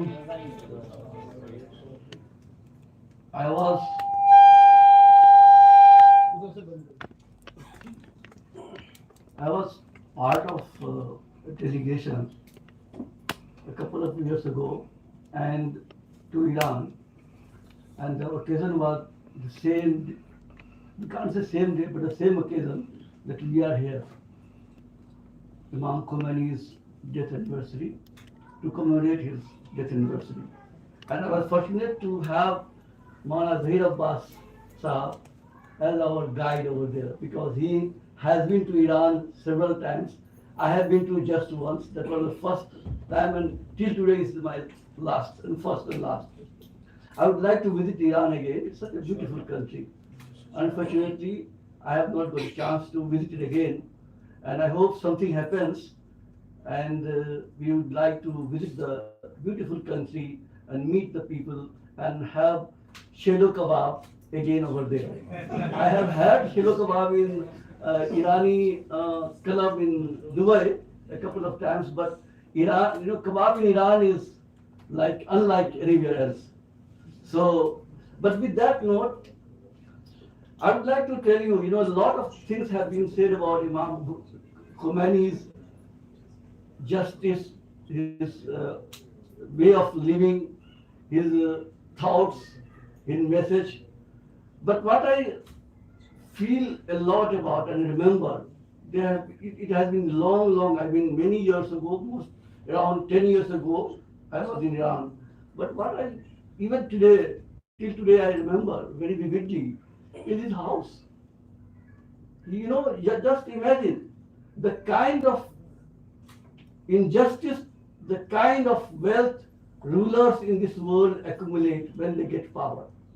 When they get power, they become oppression. They come in the name of fighting oppression. They come in the name of fighting injustice, but they become the agent of injustice themselves. When we visited Imam Khomeini's house, and Maulana Sahab was also with me and a few others, we were completely humbled, and I almost wept and cried. Here was the man, he could, he had such a huge power. He could have built palace for him, perhaps bigger than the Shah, whom he threw out because of his force, because of his movement, the very unpopular, the very corrupt, debauched king, the Shah Pahlavi, and his family and his rule was thrown out from Iran after so many years. But the man, he was so simple, so humble. He didn't build a kind of proper house, we can say. He lived in the same house with his own library, with his own, few things that he had. So that means he cared for the people. As someone rightly said, that he was not a king. And as when the Iran was established after the revolution, he named a republic. He didn't make kingdom. We know that in the same region, in the same Middle East, we have many kingdoms. But Imam Khomeini didn't name it kingdom. He said the people, that he gave power to the people, and people will elect their rulers. It is not the other way around, that the ruler will rule on his own. He will not become dictator. And the people have power to remove. If the ruler becomes corrupt, if the ruler does not do justice, the people have the power to remove him. So that way, he did the great thing in his own time. And he was really a revolutionary man in the sense that through his own way of living and his own activities, he left impact to the entire world, not just confined to Iran. If you look at the kind of impression or kind of impact that the Iranian revolution has left globally, and especially in India, we all know that we don't have time to go back into India and Iran's relationship. It goes into centuries. But when you look at the impact the best impact and the biggest impact that Imams was in this country is that he tried to bridge the gap between between the communities and among the Muslims as well. We know that we had so many fights, so many clashes between Shia and Sunnis. We know the many cities. I don't want to name the cities where we had a lot of clashes, especially during Muharram times. But Imam gave a message: don't fight among yourselves. Be together. That does not mean that he told people that Muslims will fight non-Muslims. No. He gave message of tolerance. He gave message of unity, and especially for the Muslims, that the Ummah will stay together, and you have to keep your differences within your own sectors. You don't have to go out and fight in the streets. I think that perhaps, unfortunately, even Iran has not realized the real message of Imam, and we all have to come together and ensure that to realize that dream, realize the goals that he has set for the people of Iran and elsewhere. I think this is the right occasion to take this step forward. Thank you very much. Thank you very much Majuddin साहब, nice speech. हमारे दरमियान में सहाफत की दुनिया से एक बहुत मशहूर शख्सियत उर्दू सहाफत से मुतालिक सरफराज आलू साहब बैठे हुए हैं। आप यहाँ तशरीफ लाइए, 5 मिनट अपने ख्यालात का इज़हार कर दीजिए। हमारे हर प्रोग्राम में सरफराज साहब मौजूद रहते हैं और मुंबई की well known figure of Bombay in Urdu journalist. आप जानिए, आप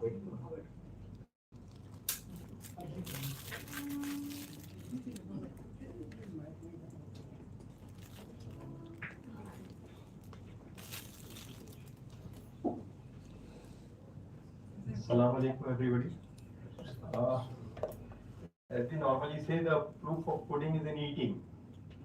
So, when my name was called out, I was stunned for a moment that I wasn't prepared for anything of this sort. But I think Imam Khomeini has left so many impressions on me, and that I don't have to recollect all of these things at one go. The one thing that stands out in my mind is the impact that he has left on the nation called Iran.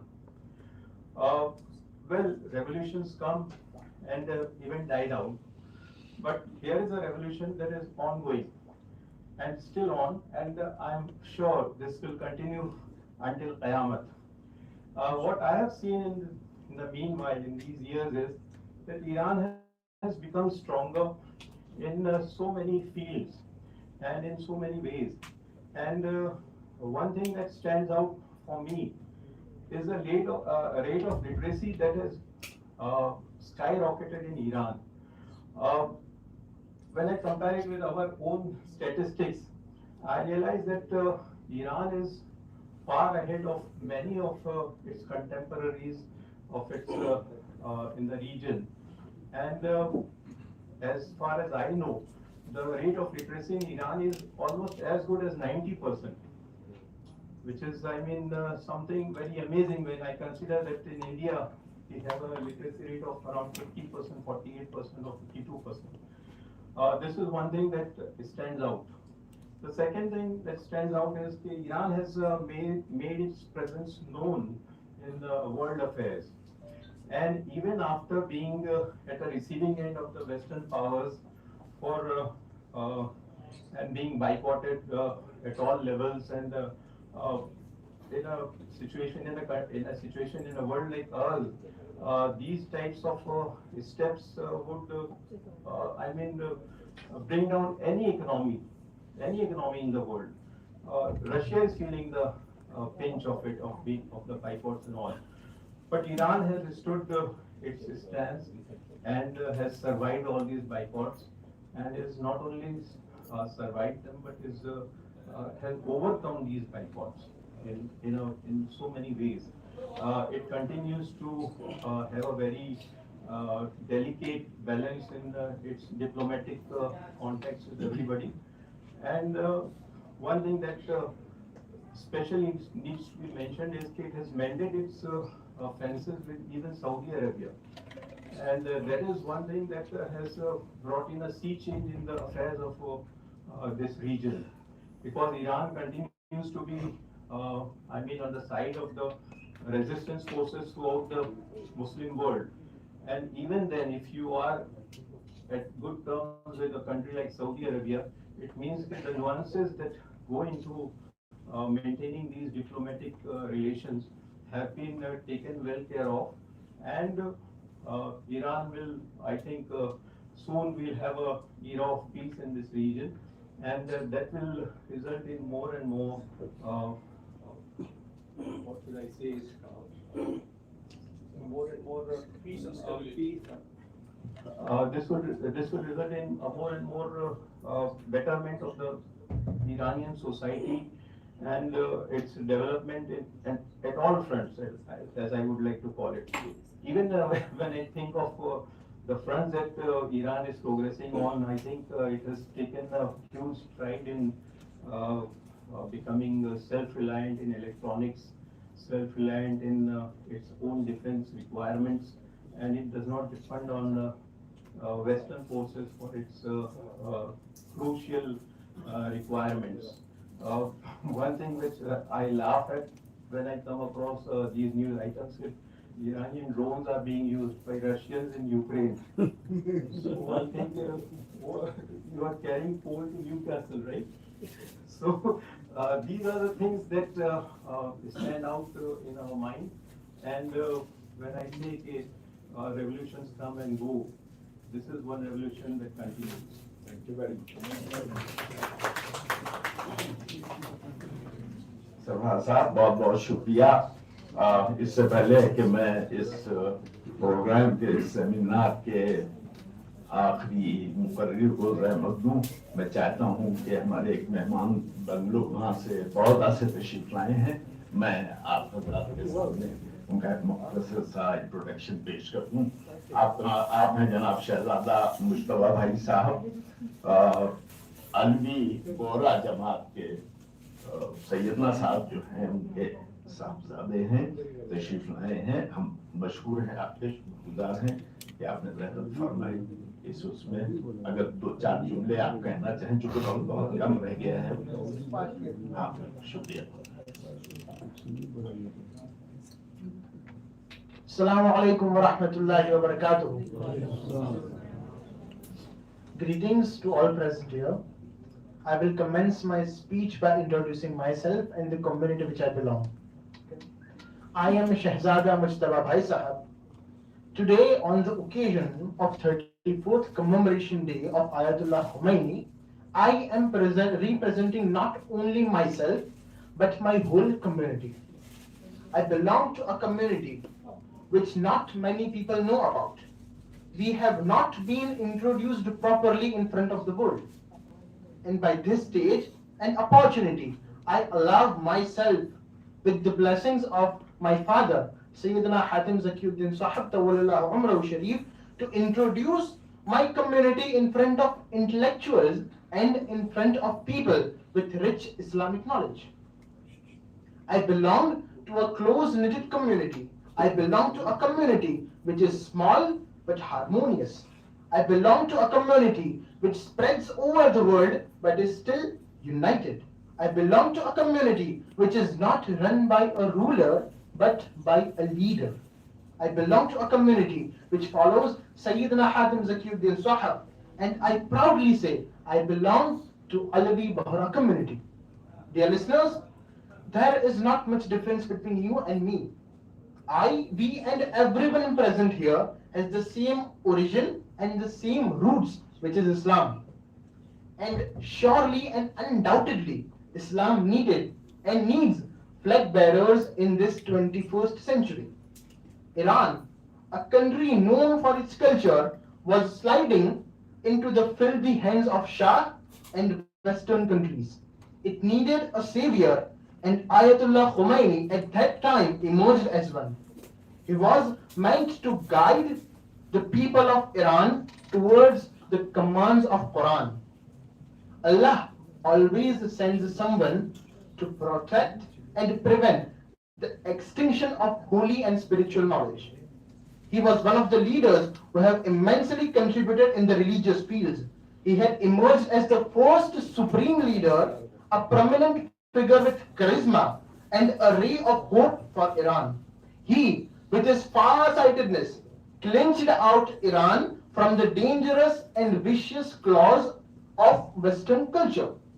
He not only enriched the cultural heritage of Iran, but also cleansed the Western influences from the minds of youth with the nectar of Islam.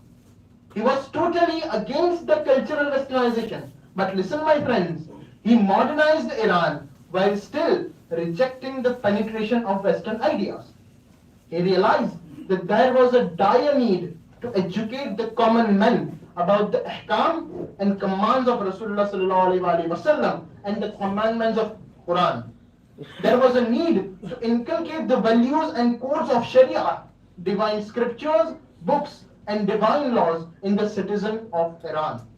He was convinced that if the people won't fear Allah and they won't fear the consequences of their deeds in the hereafter, the whole Iran would drown into the Western habits, its culture, its practices and customs, which are haram and forbidden in Islam. Ruhullah Khomeini's thoughts were based on Islamic governance and to free Iran from the monarchy and create a government which follows the general rules of Islam. He had a unique view which is well known and popular as Wilayatul Faqih, the thought which made Iran a proper Islamic state. He was of the opinion that a person with deep knowledge of religions would govern the state and that would preserve the cultural heritage of the country. He advocated for the establishment of an Islamic state where the principles of Islam would guide the political, would guide the social and economic systems of the country. He believed that Islam provided a comprehensive framework for all aspects of life and that Muslims had a duty to establish an Islamic government based on divine principles. Dear listeners, he was a personality who would never ever fade from the history of Iran. He liberated the people of Iran and made an example of how a state should be. I will end my speech with a single prayer. Let us pray that all Islamic nations propagate and spread Islam just like Ayatollah Khomeini did. And let us pray for the prosperity and welfare of Muslims all around the world. Thank you. Very nice. Thank you very much, Shahzad Saab. Thank you very much. Program के last हमारे मुकर्रिर, आखिरी मुकर्रिर हुज्जतुल इस्लाम मौलाना अख्तर अब्बास जौन साहब, आप लखनऊ से तशरीफ लाए हैं। मैं दो जुमले आपकी खिदमत में आप तमाम हजरात से इंट्रोड्यूस करने के लिए। आपने 20 साल से ज्यादा, more than 20 years की जिंदगी ईरान के शहर कुम में गुजारी है, जिसे हम सिटी ऑफ लर्निंग कहते हैं। हमारे लिए, तमाम मुसलमानों के लिए the most pious city learning Qom जिसे कहते हैं, हमारे इंटेलेक्चुअल्स में शुमार किए जाते हैं और बड़ी खिदमत हैं। सबसे जो यानी अहम काम अंजाम दे रहे हैं वो ये है कि आजकल हमारे नौजवान बच्चे जो हैं वो माहौल से, सोसाइटी से बहुत ज्यादा मुतासिर होकर जरा दीन के रास्तों से दूर होते जा रहे हैं। आप ये काम कर रहे हैं कि ऐसे बच्चों को इकट्ठा करके उन्हें जिंदगी के उन उसूलों को की तालीम देना जो नफरत नहीं बल्कि मोहब्बत का सबब दे रहे हों, और दीन शनासी क्या है, इस्लाम शनासी किसे कहते हैं, उससे قریب کر رہے ہیں تاکہ سماج اور معاشرے میں ایک بہترین انسان بن کر ابھرے. صرف یہ نہیں کہ وہ اس سماج اور معاشرے کا ایک حصہ بنے بلکہ سماج اور معاشرے کے لیے ایک سرمایہ کی حیثیت رکھیں.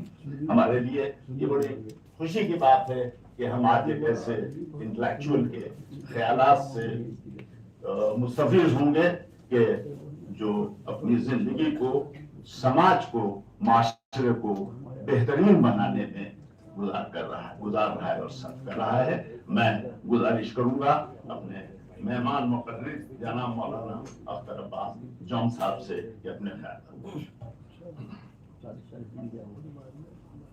أعوذ بالله من الشيطان الرجيم بسم الله الرحمن الرحيم ولقد بعثنا في كل أمة رسولا أن اعبدوا الله واجتنبوا الطاغوت. سب سے پہلے ہم شکر گزار ہیں کہ امام خمینی رحمۃ اللہ علیہ کی یاد میں جو پروگرام منایا جا رہا ہے اس میں ہمیں یہ فرصت نصیب ہوئی ہے. اور میں یہ دیکھ رہا تھا کہ یہاں پر 2 کلومیٹر 5 کلومیٹر 10 کلومیٹر سے بامبے سے لوگ آئے ہوئے ہیں اور 5-10 منٹ گفتگو کر رہے ہیں. تو میں 1500 کلومیٹر سے آیا ہوں تو مجھے اتنا کرنا چاہیے لیکن اس کی گنجائش نہیں رہ گئی ہے. اور یہ بھی دیکھ رہا تھا کہ ایران کے لوگ پرشین میں گفتگو کر رہے تھے, بامبے کے لوگ انگلش میں ہندی میں گفتگو کر رہے تھے. تو میں لکھنؤ سے ہوں تو مجھے کس زبان میں گفتگو کرنا چاہیے. اگرچہ مجھے لکھنؤ کی زبان بھی زیادہ اچھی نہیں آتی, اردو بھی اچھی نہیں بول پاتا, لیکن آپ میری زبان پہ نہیں جائیے گا, میرے انداز بیان پہ بھی نہیں جائے گا. بقول علامہ اقبال کے کہ انداز بیان گرچہ میرا شوق نہیں ہے, شاید کہ اتر جائے تیرے دل میں میری بات. تو چند باتیں انشاءاللہ آپ کی خدمت عرض کرنی, بالکل وقت نہیں زیادہ, صرف پوائنٹ. پہلا مطلب یہ ہے کہ انسانوں کے پہچاننے کا ایک طریقہ یہ ہے کہ وہ لوگوں پر کتنا اچھا اثر ڈالتے ہیں یا کتنا برا اثر ڈالتے ہیں. اگر اچھا اثر ڈالتے ہیں تو وہ اچھے انسان ہیں اور عظیم انسان ہیں, اور اگر لوگوں پر برا اثر ڈالتے ہیں چاہے وہ اپنی فیملی پر تو وہ برے لوگ ہیں. اور یہ دائرہ یہ سرکل جتنا بڑا ہوتا چلا جائے گا, اگر بڑے سرکل میں زیادہ لوگوں پر اچھا اثر ڈالا ہے تو وہ اتنا انسان اتنا ہی عظیم اور اتنا ہی گریٹ ہوتا چلا جاتا ہے. جیسا کہ ابھی آن لائن گفتگو کر رہے تھے, وہ تاریخ سے بھی آگے بڑھ جاتا ہے. اور اس کے اپوزٹ اگر برا اثر جو ہے وہ دور تک پہنچتا ہے, پورے ملک میں پہنچتا ہے, مثلا کسی انسان کے ذریعے سے پورے ملک میں نفرت پہنچتی ہے تو وہ سلسلہ دور تک جاتا ہے, ختم نہیں ہوتا. اس اعتبار سے اگر دیکھا جائے تو ہم بہت سارے لوگوں کا نام سنتے ہیں لیکن سوچتے ہیں وہ رہے ہوں گے کئی سال پہلے, ہزاروں سال پہلے, لیکن 4000 سال پہلے اگر حضرت ابراہیم تھے, ممکن ہے وہ کچھ خاص دین کے لیڈر رہے ہوں, لیکن جنہوں نے ویلیوز قائم کی ہے وہ ویلیوز سارے انسانوں کے لیے تھی, وہ خاص انسانوں کے لیے نہیں تھے. حضرت موسیٰ تھے, حضرت عیسیٰ کرسچنز کے نبی مانے جاتے ہیں جبکہ وہ سب کے نبی ہیں, لیکن انہوں نے جو ویلیوز قائم کی ہے وہ صرف کرسچنز کے لیے نہیں ہے, پوری بشریت کے لیے, پوری انسانیت کے لیے. وہ انفلوئنس جو ان کا موجود ہے. پیغمبر اکرم صلی اللہ علیہ وآلہ وسلم, حضرت محمد مصطفیٰ صلی اللہ علیہ وسلم کی ذات, وہ عرب میں تھے, مکے میں تھے, مدینہ میں تھے, مسلمانوں کے رہنما مانے جاتے ہیں, لیکن وہ مسلمانوں کے لیے نہیں تھے, کیونکہ وہ جو باتیں کرتے تھے وہ کسی ایک انسان کے لیے نہیں کرتے تھے. اس بنیاد پر ایک کتاب میری نظروں سے بہت پہلے گزری تھی, ابھی بات یاد آ گئی, 1974 یا 1978 میں امریکہ میں کتاب لکھی گئی تھی, امریکن رائٹر نے لکھی تھی. اچھا مطالعہ کیا تھا کہ پوری تاریخ کے 100 سب سے زیادہ influential persons, 100 most influential person of the history. اچھی کتاب ہے, پڑھنے کی ہے اور اچھا لگتا ہے جب اچھے لوگوں کے بارے میں پڑھا جائے تاریخ کے. تو اگرچہ وہ کرسچن تھا انسان, رائٹر, لیکن اس نے حضرت عیسیٰ کا نام تیسرے نمبر پہ لکھا ہے, پہلے نمبر پہ حضرت محمد مصطفیٰ صلی اللہ علیہ وسلم کا نام لکھا ہے.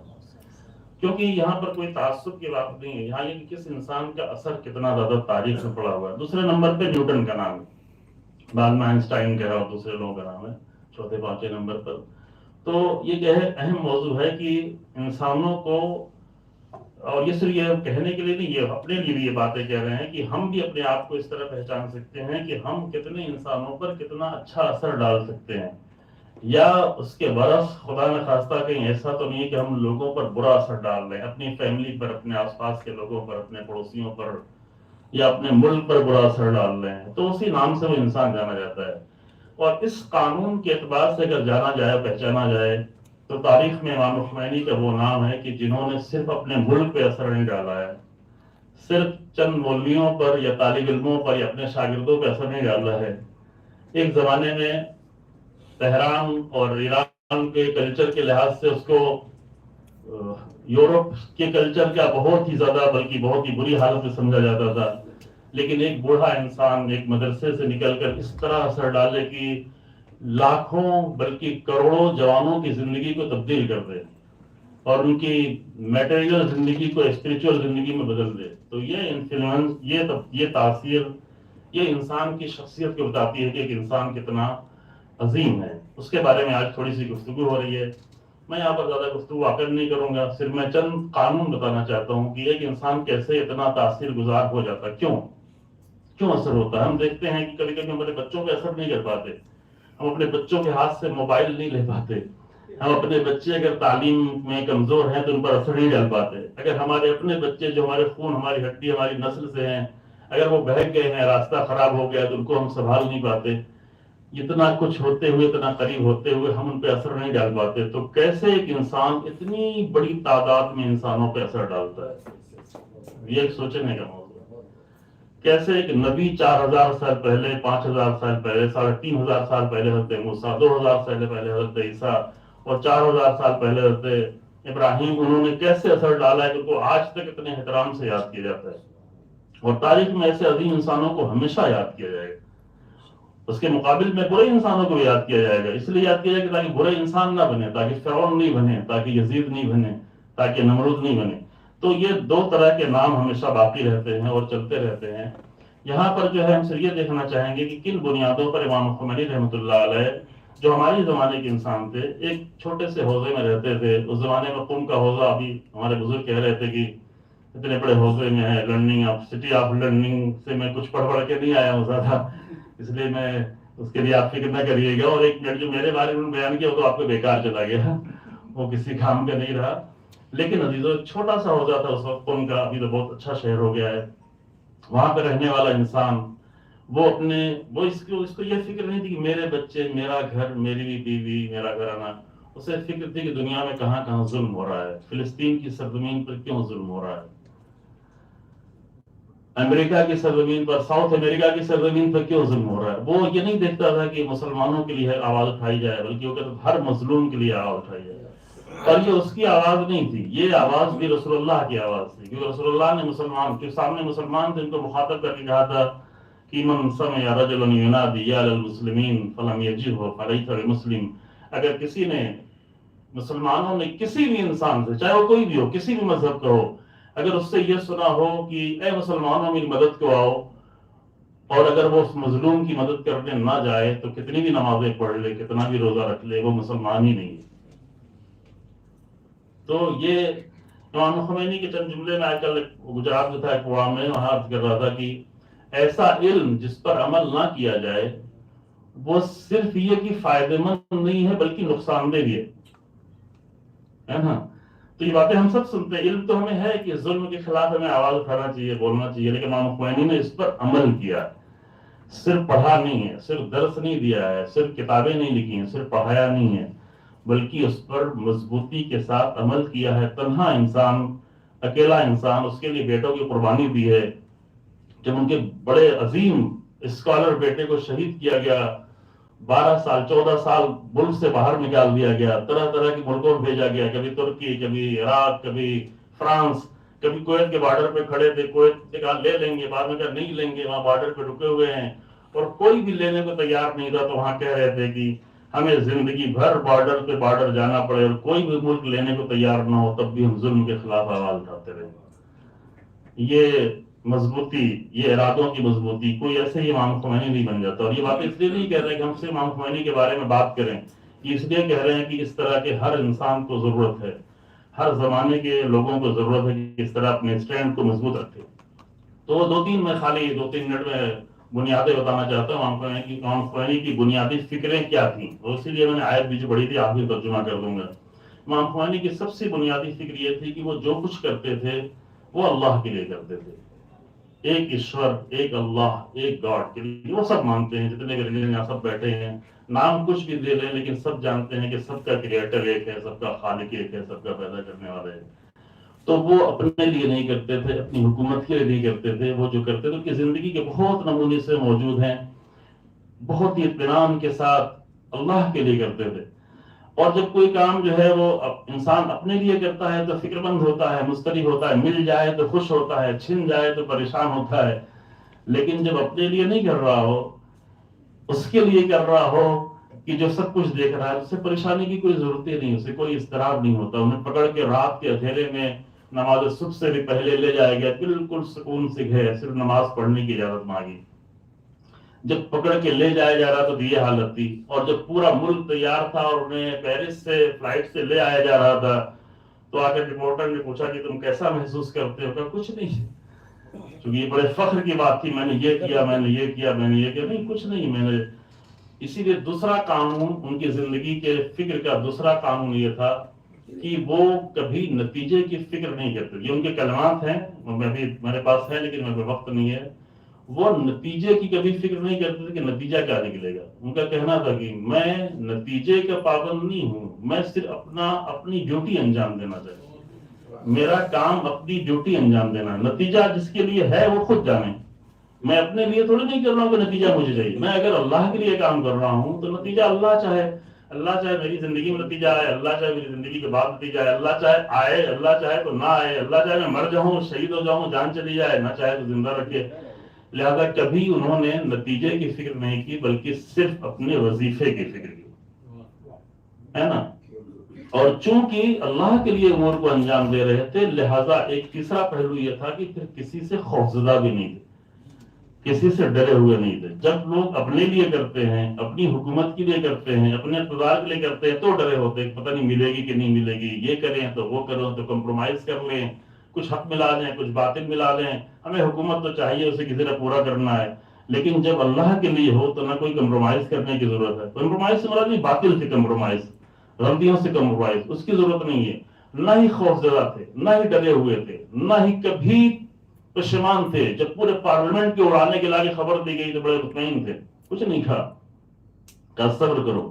جب ان کے جوان بیٹے کی شہادت کی خبر دی، کہا یہ بھی کوئی لطف ہوگا اللہ کا، اس کا کوئی اچھا نتیجہ نکلے گا، بہت اچھا نتیجہ نکلا. اس کے بعد انقلاب دوبارہ زندہ ہو گیا. ٹھہر گیا تھا لیکن پھر دوبارہ زندہ ہو گیا. لوگوں نے بڑے ذکر کیے بیٹے کے، بڑا یاد کرائی، بڑا اچھا بیٹا تھا، ایسا تھا کہ تھوڑا سا رو لیں. نہیں روئے، اس کو روئے کہ نہیں. جس پہ دشمن ہمیں رونا دیکھنا چاہتا ہے، مجھے نہیں رونا چاہیے، یعنی اپنی کمزوری کا اظہار نہیں کرنا چاہیے. جب باطل ہمیں کمزور دیکھنا چاہے، حکومت ہمیں کمزور دیکھنا چاہے تو اپنے آنسو سے ہمیں اپنی کمزوری کا اظہار بھی نہیں کرنا چاہیے. یہ ان کی زندگی کی بنیادی اصول تھے عزیزوں. اور اسی بہت سارے اور دیگر افکار تھے لیکن ہم ابھی اسی فرصت نہیں ہے. چند ہی چیزیں بیان کی ہے جس پہ ہماری توجہ بھی رہے، ایک دو دن انشاءاللہ اس پہ ہم کوشش بھی کریں، اس پہ اپنی زندگی کو ڈھالنے کی اور اس کے نتیجے تک آگے بڑھنے کی. اور اسی بنیاد پر انہیں بہت ہی عظیم اقدامات کیے. اور وہ تاثیرات جو ہے 34 سال گزر جانے کے بعد اثرات کم نہیں ہوئے بلکہ اثرات بڑھتے جا رہے ہیں. اگر آپ یہ سمجھتے ہیں کہ آج 2012 سے لے کر کے 2021-22 تک داعش نے جو حالت بنا دی تھی پوری دنیا کی کہ آج کے زمانے کے لوگوں نے ان کو جا کے ہرا دیا ہے، یہ کسی نے نہیں ہرایا، یہ امام خمینی کے افکار نے ان کو شکست دی. باقی لوگ ڈھونگ رچ رہے تھے، امریکہ اور دوسرے لوگ جو میڈیا کا ڈھونگ رچ رہے تھے، انہیں اسلحہ دے رہے تھے، انہیں ٹریننگ دے رہے تھے. لیکن جن لوگوں نے جا کر دسیوں ہزار لوگوں نے اپنی جان دے کر، اس میں قاسم سلیمانی جیسے لوگوں نے قربانیاں دے کر، ہمارے انڈین لوگ بھی بچائے، نرسوں کو بچائے. انہوں نے جن لوگوں نے یہ جان دی اور ایسے دہشت گردوں سے پورے وجود سے جنگ لڑی، تو وہ وہی لوگ تھے جنہوں نے امام خمینی کے افکار سے پرورش پائی تھی، جنہوں نے امام خمینی کے مکتب میں تربیت پائی ہوئی تھی. تو امام خمینی کے اثرات صرف جو اچھے لوگوں پر نہیں ہیں، امام خمینی کے اثرات برے لوگوں پہ ہیں. برے لوگوں کے اثرات کیا ہیں کہ آج سپر پاور امام خمینی کے افکار سے ڈرتا ہے. امریکہ کو اگر بار بار چیلنج ہوتا ہے تو امام خمینی کے افکار سے ہوتا ہے۔ اسرائیل جیسا تاریخ کا سب سے بڑا ظالم ملک آج اگر ڈرتا ہے تو امام خمینی کے افکار کی بنیاد پر ڈرتا ہے۔ یہ ہے اثرات جو ہمیشہ باقی رہیں گے۔ آخری بات میں قرآن سے ریلیٹ کر کے کہنا چاہتا ہوں، جو میں نے آیت پڑھی سورہ نحل کی 36 نمبر آیت کے ایک حصہ شروع کا پڑھا۔ قرآن کہتا ہے کہ میں نے ہر قوم میں اپنے میسنجرز بھیجے ہیں، لقد بعثنا فی کل امت رسولا، ہر امت میں نے رسول یعنی میسنجرز بھیجے ہیں۔ کیوں بھیجے ہیں؟ صرف دو کام کے لیے، ان اعبدوا اللہ واجتنبوا الطاغوت، یہ کہ ایک کریٹر ایک خالق کی بندگی کی جائے اور ظالموں سے طاغوتوں سے مقابلہ کیا جائے، ان سے اجتناب کیا، ان کے مقابل میں رہا جائے۔ عام طور سے اچھے لوگ پہلا والا کام تو کرتے ہیں کہ بھئی ہم تو اچھے لوگ ہیں تو ہمیں پوجا کرنا چاہیے، ہمیں عبادت کرنا چاہیے، ہمیں بندگی کرنا چاہیے، ہمیں چرچ میں جانا چاہیے، ہم یہ سب اچھا کام کرنا چاہیے، لیکن دوسرا والا حصہ لوگ بھول جاتے ہیں، اسی لیے ظلم بڑھتا چلا جاتا ہے۔ یہ کہ ظالموں کے مقابل میں رہیں، یہ کہ ان کے لیے آواز بلند کریں، یہ حصہ لوگ بھول جاتے ہیں، صرف پہلا حصہ یاد رکھتے ہیں۔ جبکہ قرآن کہتا ہے میں نے جتنے بھی نبی بھیجے ہیں سب کا صرف یہی دو مقصد تھا کہ ایک اللہ کی ایک خالق کی بندگی کی جائے لیکن ظالموں کے مقابل میں رہا جائے۔ امام خمینی نے دونوں کام کیا اور دونوں کام بہت ہی مضبوطی سے کیا۔ جب وہ نواز شب کے لیے رات میں عبادت کے لیے کھڑے ہوتے تھے تو اللہ کو یاد کر کے اتنا روتے تھے کہ رومال کم پڑ جاتا تھا۔ یہ معتبر ان کے بیٹے سے سنی ہوئی بات ہے۔ کبھی کبھی زیادہ رومال کی ضرورت ہوتے تھے، اللہ کی بارگاہ میں یاد کرتے تھے گریا، لیکن جب ظلم کے مقابلے میں کھڑے ہوتے تھے تو پوری مضبوطی کے ساتھ، پوری طاقت کے ساتھ، پوری قوت کے ساتھ، ہے نا۔ تو اس طریقے سے انہوں نے آخری بات یہ ہے جو دین کے موضوع بھی یہ تھی کہ انہوں نے بہت سارے جو اثرات ڈالے ہیں جوانوں پر، اپنوں پر، اچھے لوگوں پر، ظالموں کے دل میں خوف پیدا کیا ہے، وہ سارے اثرات ایک طرف، لیکن ایک اثر امام خمینی کی یہ ہے کہ جب پوری دنیا نے یہ طے کر لیا تھا کہ ریلیجن کا کوئی بڑا رول نہیں ہو سکتا ہے سوسائٹی میں، ریلیجن صرف پرسنل لائف کے لیے، چرچ میں چلے جاؤ، مندر میں چلے جاؤ، مسجد میں چلے جاؤ، اپنی پرسنل زندگی میں نماز روزہ کر لو، پوجا پاٹ کر لو، ریلیجن سوشل لیول پر اور پولیٹیکل لیول پر کوئی بڑا رول نہیں ادا کر سکتا، پوری دنیا نے یہ طے کر لیا تھا۔ اسی زمانے میں امام خمینی نے آ کر ریلیجن کی بنیاد پر اور قرآنی اصولوں پر آ کر ایک ایسا نظام قائم کیا، ایسا نظام کی جس کو مٹانے کے لیے پوری دنیا کی بڑی سے بڑی طاقتیں لگی رہیں، لیکن جتنا مٹانے کی کوشش کرتے رہی اتنی آگے بڑھتا چلا گیا، اور اس کے اثرات اور اس کے نتیجے آپ سبھی لوگ دیکھ رہے ہیں کہ آج ایک چھوٹے سے ملک کو 8 کروڑ بھی آبادی ہونے والی ایران کی، 8 کروڑ کے چھوٹے سے ملک کو پوری دنیا ماننے پہ تیار ہے، صرف میزائل کے اعتبار سے نہیں، صرف ڈرون کے اعتبار سے نہیں، یہ سب کی اچھی چیزیں ہیں، طاقت ہے، باطل کے مقابلے میں طاقت ہونا چاہیے، لیکن امام خمینی نے آئیڈیالوجی کے لحاظ سے طاقت دی ہے، لوگوں کی فکروں کو مضبوط کیا ہے، لوگوں کی سوچ کو مضبوط کیا ہے، ڈرے ہوئے لوگوں میں حوصلہ پیدا کیا ہے، اور یہ سب کے سب میراث ہے ذات گرامی پیغمبر اکرم صلی اللہ علیہ وآلہ وسلم۔ قرآن کی آیت کا ترجمہ کر دیا آپ کی خدمت میں، اور آخر میں اگر میں نے تھوڑی سی زیادہ گفتگو کی، اگرچہ مجھے وقت زیادہ دیا گیا تھا لیکن میں بار بار گھڑی دیکھ رہا تھا، آپ لوگوں کی خدمت میں معذرت چاہتے ہیں اگر زیادہ گفتگو ہوئی، اور انشاءاللہ دعا کرتے ہیں کہ ہم سب جو ہے تاریخ کے عظیم انسانوں کی راہ پر صرف ان کا ذکر نہ کریں بلکہ ان کی راہ پر چلیں اور دنیا میں انسانوں پر اچھے اثر ڈالنے کی کوشش کریں۔ آپ نے ایک بہترین تقریر، پرمغز تقریر سماعت فرمائی، اور آپ تصدیق کریں گے کہ میں نے یہ عرض کیا تھا کہ انٹلیکچوئلز میں شمار ہوتا ہے، میں نے غلط تو نہیں کہا تھا؟ موقع ملے آپ کو سننے کے لیے دعا ہے، شکریہ ادا کر دیں جی۔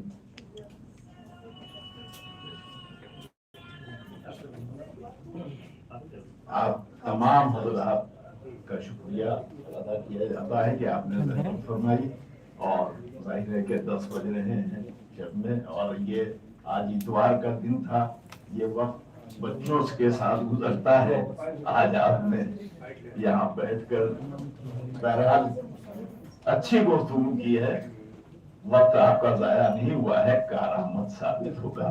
بہت بہت شکریہ آپ تمام حضرات کو، بہت شکریہ۔